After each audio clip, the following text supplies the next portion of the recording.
It was a remarkable moment in history today. The first black president of South Africa eulogized by the first black president of the United States. President Obama spoke at the memorial service for Nelson Mandela in Soweto.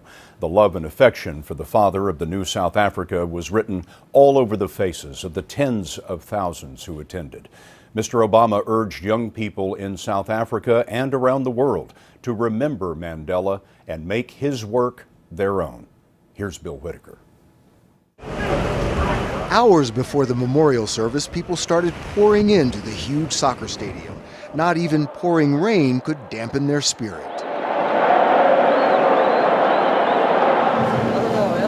Outside, a parade of dignitaries and celebrities was streaming in. More than 90 world leaders came to show their respect for Nelson Mandela. Princes, prime ministers, 3 former and 1 current U.S. president.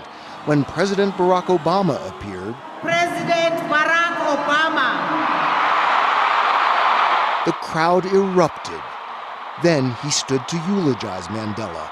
His speech was personal.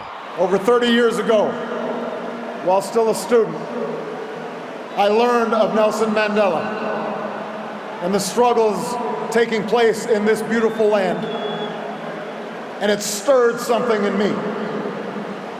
It woke me up to my responsibilities, to others and to myself, and it set me on an improbable journey that finds me here today.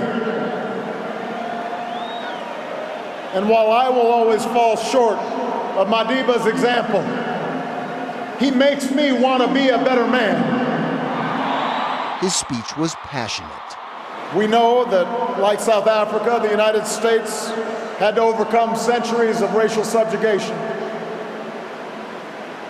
As was true here, it took sacrifice, the sacrifices of countless people, known and unknown, to see the dawn of a new day.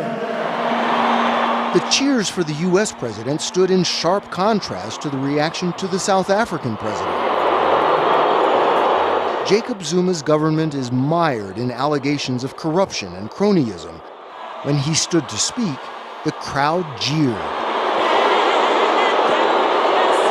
But in the Mandela spirit of reconciliation, the leaders of nations who barely speak today shared the same stage. President Obama shook hands with Cuban President Raul Castro. The 2 countries haven't had diplomatic relations for 50 years.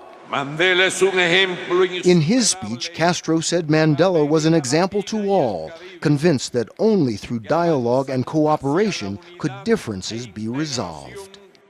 The body of Nelson Mandela has been moved to Pretoria, once the seat of white government here in South Africa, and where Nelson Mandela ruled as the first black president of this African country. For the next 3 days, Scott, his body will lie in state in the capital so the citizens of South Africa can pay their respects. Bill Whitaker, thank you.